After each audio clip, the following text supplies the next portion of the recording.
قاہرہ صاحب یہ بتائیے کہ آپ سے ایک بیان منسوب ہے کہ آپ نے کہا کہ مذاکرات تب ہوں گے جب پی ٹی آئی اس کے لیے سنجیدہ ہوگی۔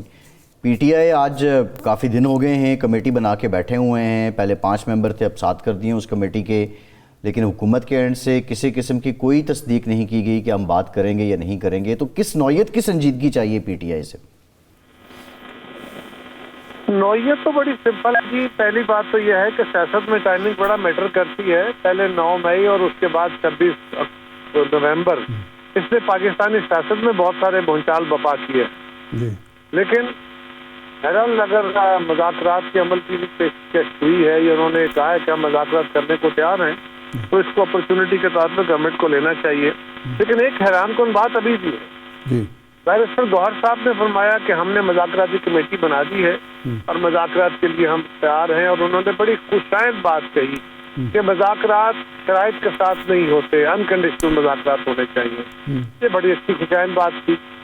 لیکن اگلے دن جب جو بیرسٹر علی ظفر صاحب ہیں وہ جیل میں خان صاحب سے مل کے نکلتے ہیں تو وہ اس سے بالکل متصادم بات کہہ رہے ہوتے ہیں، تو اس نے ایک اور کنفیوژن کریٹ کر دیا۔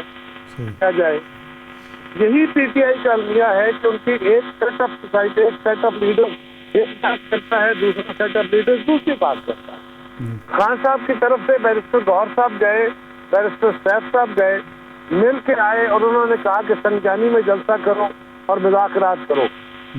دوسری طرف بشرا بی بی نے ان کی بات کو اوور رول کرتے ہوئے کہا نہیں، ہم نے ڈی چوک جانا ہے، اور 26 مئی ہوا، 26 نومبر ہو گیا۔ تو یہ جو واقعات ہیں، اس طرح کی جو صورتحال ہے، یہ غیر سنجیدگی کا اظہار کرتی ہے۔ لیکن اس کو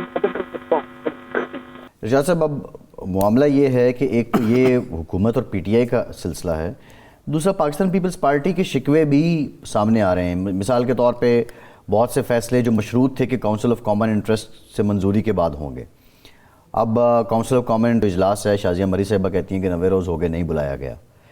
اور یہ قاہرہ صاحب ٹھیک ہے، یہ تو معاملات اپنی جگہ ہیں جو حکومت اور اپوزیشن کے مذاکرات ہیں، لیکن پاکستان پیپلز پارٹی کے شکوے بھی ہیں۔ فرمائیں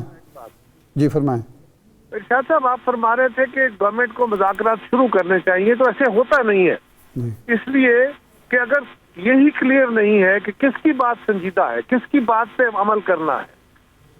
نہیں سر، میں نے یہ نہیں کہا کہ میں نے کہا کمیٹی تو بنائے نا، وہ اتمام حجت کے لیے کمیٹی تو بنائے نا۔ دوسرا یہ ہے کہ سر گورنمنٹ کا ایشو کمیٹی ہے ہی نہیں، گورنمنٹ کا ایشو تو 2-3 وزیر بنا دیں گے، وہ چلے جائیں گے۔ بٹ سوال یہ ہے کہ وہ جو آفر انہوں نے قبول کی ہے، بڑی مہربانی کی، کئی سالوں کی جدوجہد اور گالی گلوچ کے بعد الٹیمیٹلی خان صاحب اس بات پہ آئے۔ اچھا، لیکن اگلے ہی روز ان کی اس بات کو رد کرتے ہوئے پھر بیرسٹر صاحب نے فرمایا کہ خان صاحب نے کہا ہے کہ پہلے یہ اعتماد سازی کریں، میرے کارکنوں کو چھوڑیں، فلان کریں، یہ شرائط پہلے پھر دوبارہ مسلط کر دی گئی۔ تو کون سی کمیٹی اور کون سے مذاکرات، پہلے یہ تو کلیئر ہو جائے۔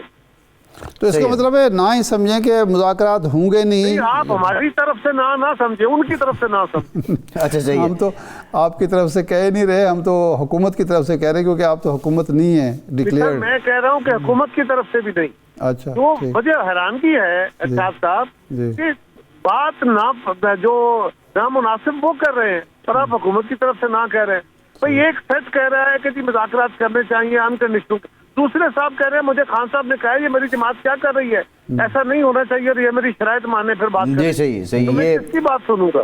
درست بات آپ کی قاہرہ صاحب۔ قاہرہ صاحب یہ بتائیے کہ پاکستان پیپلز پارٹی کا جو اس وقت وفاقی حکومت کے ساتھ شکوے یا شکایتیں تھیں وہ کس حد تک ایڈریس ہوئے ہیں، اور جو کونسل آف کامن انٹرسٹ ہے اس کا اجلاس نہ بلانے میں کیا امر مانے ہے، کیا وجہ ہے؟ میں سمجھتا ہوں جی کہ یہ ایک آئینی ضرورت بھی ہے، اور وزیر اعظم صاحب کو ان ابہامات کو دور کرنے کے لیے کونسل آف کامن انٹرسٹ کا اجلاس جلد بلا لینا چاہیے، تاکہ جو ہمارے آپس میں کچھ چھوٹے موٹے گلے شکوے بن سکتے ہیں، میجر ایشوز اس فورم پہ بیٹھ کے حل ہوں۔ جہاں تک تعلق ہمارے گلے شکووں کا ہے یا ہمارے مطالبات کا ہے، تو پیپلز پارٹی نے کوئی نیا مطالبہ نہیں کیا۔ جب حکومت سازی ہوئی تھی اس وقت ہمارے دونوں پارٹیوں کے بیٹھ کے درمیان ملاقات میں طے ہوا تھا 25 پوائنٹس پہ، اس پہ سائن ہوئے تھے دونوں لیڈروں کے، اور وہ آپ کے پاس بھی موجود ہے، سارے میڈیا کو شیئر کیا گیا تھا، اور اسی کے اوپر ہم عمل درآمد کی بات کر رہے ہیں، ہم کوئی نئی بات نہیں کر رہے۔ بس ہم یہ کہہ رہے ہیں ٹائم کی مسئلہ ہے، صرف مختصر جواب چاہیے. یہ فرمائیں کہ اب جو بل پیش ہو رہا ہے مدارس رجسٹریشن بل، یہ منوان قبول ہوگا، منظور ہوگا مشترکہ اجلاس سے، یا اس میں رد و بدل ہوگا؟ ارشاد صاحب، مجھے پہلی بات تو یہ ہے کہ مولانا فضل الرحمان صاحب کا یہ مطالبہ بہرحال اپنی جگہ معتبر اور درست ہے، کیونکہ ان کے ساتھ یہ پرامس ہوا تھا اور اس بل کو دونوں ایوانوں نے ووٹ کیا تھا. اب بھی اس کو ووٹ ہونا چاہیے. دوسری بات کہ یہ ہمارے لیے لمحہ فکریہ ہے، سیاستدانوں کے لیے، سب کے لیے، کہ وہ ایوان جس پہ اربوں روپیہ سالانہ خرچ ہوتا ہے، وہاں پہ ہونے والی لیجسلیشن آہستہ آہستہ کہاں آگے کھڑی ہو گئی کہ ہم نے صدر ہاؤس بھی پارلیمنٹ کا حصہ ہوتا ہے، صدر، سینٹ اور قومی اسمبلی، یہ 3 کمپوننٹ ہوتے ہیں پارلیمنٹ. جی صحیح ہے، صحیح ہے. کسی جگہ بھی اگر نشاندہی ہو جائے تو اچھی بات ہے، لیکن یہ نشاندہی ان دونوں ایوانوں میں کیوں نہ ہوئی اور کیوں کہ جی بالکل ٹھیک.